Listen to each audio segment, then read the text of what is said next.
gentlemen, this is Christelle Martinette, and I'm here with another reading. I believe I felt, oh, just a second, I think my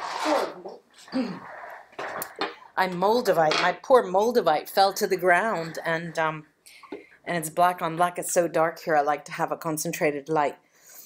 I like to start with that, actually. So it's a Saturday night here in Rome, and it's very mild. It's still very mild into November. I can't believe it's November, but it's so mild here. During the day, we get maybe 65 degrees still. But we've just had the full moon. At 6 a.m. this morning was the epitome of the full moon. So I waited till today to get the full moon reading out on my other YouTube channel, Christelle Martinette, and so these are fully charged. I just see hope, you know, there's just so much hope, but not in vain. You know, there's an expression in Italian that says hope is the last thing to die, but it's not in that sense. It's a very positive sensation that I have, a very positive looking forward. There's nothing that could happen that will stop you, stop us. There's nothing that can stop us. People may fall at your feet, people may die, people very close to you, you may lose them. But there is this sensation that great things come about, especially when we work in harmony, when we work together, knowing that some people have the same interests as you do. That is where the most fertile dynamic sensations come about, and projects come about.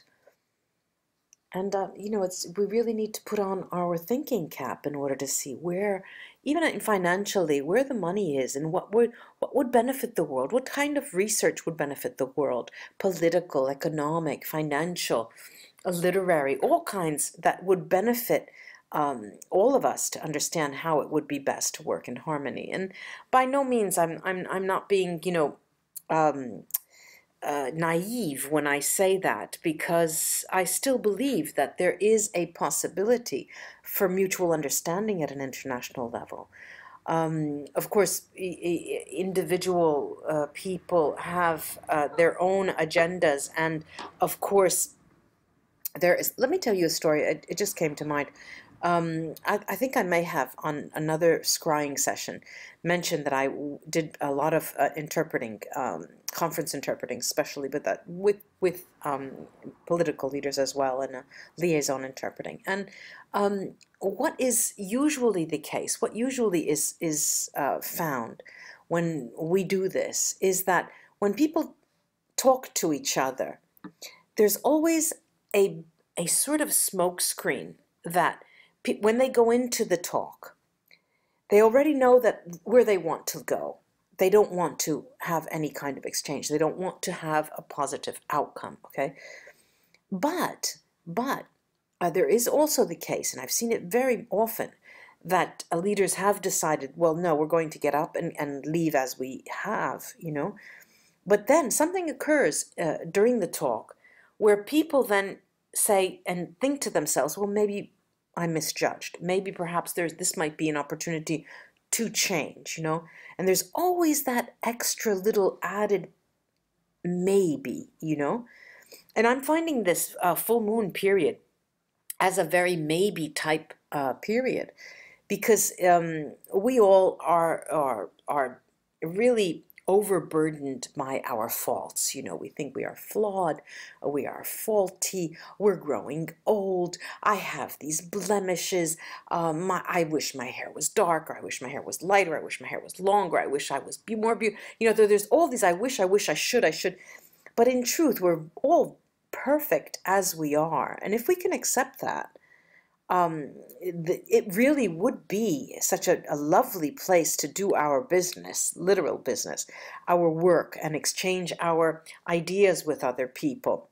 Now, this means that everyone, of course, would be grounded, and everyone would be thinking along the same lines, and everyone more or less would have the same agenda. But what happens is that that isn't the case, of course. That's not the case. And We all know that President Trump is about to go on his 10, 12, 11, I don't remember the days, in the Southeast Asia and the Asian countries around the world. And you know, on this side of the pond, we think, oh, let's just hope he doesn't screw up this time, you know, irrespective of what you believe politically. I mean, if you're an American and you live in the United States, you do hope that someone who's representing you has a certain amount of respect from other world leaders and doesn't put his feet in his mouth. And I'm here overextending my channel, but this gives me the opportunity to tell you that I just saw the Lebanese leader step down because of some difficulty with Iran, and I believe I read that correctly, but there is, so, you know, the puzzle, the world puzzle, is such an intricate working of perfection, that we never ever get the full story of anything. And once you stand in a place and you say, okay, I live in New York City, I am a New Yorker. I live in Washington, D.C., I'm from Washington. I live in France, I'm Parisian, I live in France. You know, once you're in that place and you stand there, many of us are not politically inclined. And many of us think, okay, I'm here today, I'm gone tomorrow, and we don't necessarily want to be a person who goes and votes for people because we don't feel that culture. We don't feel the necessity to have people representing us. And a lot of us just like to hide behind this idea of silent majority, and that's fine. But then you think, well, somebody has to mind the store. Somebody needs to mind the store. And if someone's not minding the store, then we get whoever comes, you know. And there's a moment when we have to step up to bat and we have to hit those home runs and we have to take responsibility for what is happening. And I believe, you know, the time has come. This full moon is really asking us to step up to bat. And you know, many times over the years, people who come to me for therapy, of all kinds of therapy, and I would say 75% are women and 25% are men. I don't see any gender difference between the two. The issues are the same. The insecurities are the same. The questions are the same. Very, very similar. I have to say, I really do admit that they're just, I can't tell who's on the other end, if it's a man or a woman, but according to the people who then, you know, give me their names, I see that they're 75% women and 25% men. But being that they are the same, what I do see is that the only way I can distinguish the women from the men is that we talk about empowerment issues for most of the time, how to become empowered. This does not occur with a male. Now, if I say, look, Judy, for example, you have the opportunity here to run for the Senate, they may think I'm crazy. But there is a certain amount of homework to be done, a certain amount of preparation, a certain amount of study, a certain amount of experience that you have to have before you can do certain things. And if there's underrepresentation in many parts of the world by females, of the female gender, much of it, and I'm not standing to this because I know it's not true, but much of it has to do with a lack of preparation with regard to certain positions that can be filled by women. But there are countries as well where there are enormous problems with respect to women and how they are not protected, how they are very vulnerable, how they cannot even show their faces, you know. And this is a fact. This is a fact. And there is one underlying truth. And I'll say it here because I've just heard it from a male client and from a female client. The male client always asks me, you know, I'm always afraid of women. I go out and I'm always afraid of them laughing. I'm afraid of them thinking I'm a fool or foolish, you know. And then I hear my female clients, and they're always afraid of men mistreating them or actually, you know, beating them. And I see that the fundamental biological difference here is one of strength. And this has to be accepted, and I accept it myself. The way I'm speaking tonight and the way I'm looking at what I'm looking at, it almost seems, people would probably say, Christelle, what's happened to you tonight? What's going on? What are you talking about? But I find these crystals are really, they're bouncing off. They're giving me more light. They're asking, they're requesting my insistence on speaking of particular notions of serious import.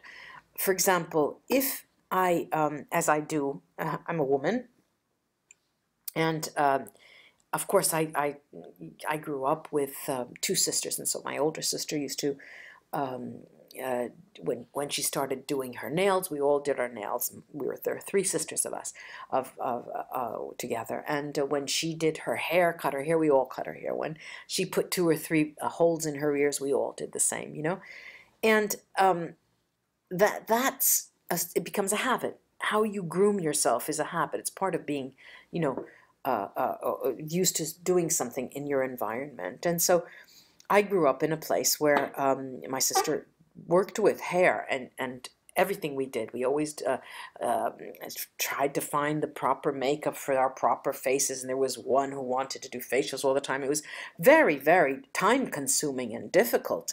If you were somebody like me who likes studying, who likes researching, who likes doing things alone, but then you are caught into this female world, and the female world is one of earrings, of necklaces, of jewelry, and of nail polish, and face makeup, and what the Indians put on to mark their faces. And it's quite interesting what culture does to us. However, coming back to the notion that we are one, and it's very difficult for me as a reader, as a person, not only as a reader, in all walks of life, to see the difference between men and women. I have had that difficulty since I was a child. Despite all of the difficulties I've had with an ex, with some people who try to hack me, with people who have put me against the wall, somebody with a knife at my throat in the subway in New York City, all of these experiences. Despite that, I still have to say that, we are really coming out of the same paste. We're coming out of the same pizza dough. We're the same. We're one. And so what are we going to do with that? What is the new moon? What is this full moon telling us? The full moon is really giving you a ball. It's given us a ball. It's thrown a ball at us. We're holding it, and we're trying to think, where can I best prove myself? Or where can I best use my strengths to help humanity? And this is a question that will be coming up over and over and over again. Perhaps not at a political level, blatantly and transparently, but at an individual level, that will be coming up over and over again. Now, I'm seeing a marital agency, a wedding planner that's hooked up with a sort of computer dating place where they create matches in heaven. Okay, this is what I'm seeing. I'm seeing that people want to have certainties. They don't want to go through the dating game and you and this and that. And it's only after the fourth or fifth time that you see somebody that they're just not, for you. Or something even worse. They put up a show, and finally you realize that this is a person. This is a thief, or something like that. And it's difficult to all of this to say that it's difficult to know who to trust, and trust is one of the most difficult issues to deal with today, because it's trust that allows us to be open, and if we are not open, we cannot give and we cannot receive. And so the not being able to receive is really hurtful, really, really hurtful. And not being able to give may even be more hurtful. Um, it's I always used to think, well, what is the best day of the week? Is it a Saturday or is it a Sunday? Saturdays, you go out, and Sunday you have this beautiful morning you could sleep in. Or is it, and I've come to the conclusion in this city, in Rome, Saturday mornings, Saturday really is the best day. It's just a relaxing day, and you can do whatever you want. You can just really do whatever you want. Sunday almost feels like there's woe in your midst. I only have 24 hours because then Monday's coming up. This is the general sensation that I get. But the weekends are really you to be spent trying to look at different things, seeing different things, seeing how you can change your environment in order for you too to see a different flash, to see a different channel, to see someone differently and see them from a different perspective. And perhaps you may see completely different things when you think of them. Now, what is interesting today for me to note is the contrast between the younger members of our society, and I'm thinking of adults from 18 to say 22, 24, young adults that are entering life, the working world and things like that, and the older members of society, 45, 50, 55, 60, who are still in the working, they're part of the active population. There's a world of difference between them. But it would be ideal, it would be almost a utopia to believe that we could learn from each other. And this is a flaw that I'm seeing in this Ferris stone. It seems to me that the young generation just wants to sort of cast off anything that could be older than their thoughts. They don't understand us. They don't understand this unemployment difficulties. They don't understand the problem that I don't have money in my pocket, so I can't go. I don't have the freedom that I want. They don't understand. They don't understand. And the older people are starting to get their first knee injury, the backache, and all of that, and trying to think, well, how many years do I have left? And the time game, the Ferris stone is telling me that it is time. If we can control and not control, but contain, that's what I want, contain the element of time, we will be enriched with things we've never seen before. If we can put time in a bottle, I can't remember who that was. I was in college the first couple of years in the United States universities, and there was a boy who was after me, and he used to send me different things. And one of the things that he sent me was the song, If I Could Put Time in a Bottle. I can't even remember it. If I could in a bottle, I would all da da da da da da da da da. I can't remember what it was. And I thought about that while I'm looking at this stone. And no, we can't put time in a bottle. Why would we want to put time in a bottle?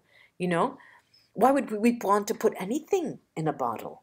The freedom to just speak, be, act, and go whenever we want cannot be weighed, cannot be measured, cannot be contained, really. And however, there's the other half of the universe. And I remember specifically one time in my life, I can't remember exactly the year, but if I tried, I could think, when there was a man in my life who came out of the blue, out of my childhood, came back, and we saw each other, and we had an affair, and he said, and I used to think to myself, I would just drop everything for this person. I would drop all my ambitions. I would drop everything, and now I think of those thoughts, and I'm thinking of how dangerous they were and how awful they could have been. I must have been so unhappy then to think that, and why relinquish any kind of personal freedom at all? At all. Sure, we want to walk on a path with someone. Sure, we want to share things, our happiness, even our sadness with other people. That's fine. That's cool. That's kosher. But why just, cancel your entire personality and your entire being for another person? And, well, we live and learn. We do live and learn. And I think, ladies and gentlemen, I've spoken enough here for this full moon. And the full moon is bringing us here to assess where we are currently in our lives and who we would like to walk down the rest of the path, at least for a little path with. Who is it that we would like to share things with? Think of it, because this will give us a window of opportunity to the upcoming new moon and full moon. I hope this was of help, ladies and gentlemen. Namaste, and until we scry together again, bye-bye.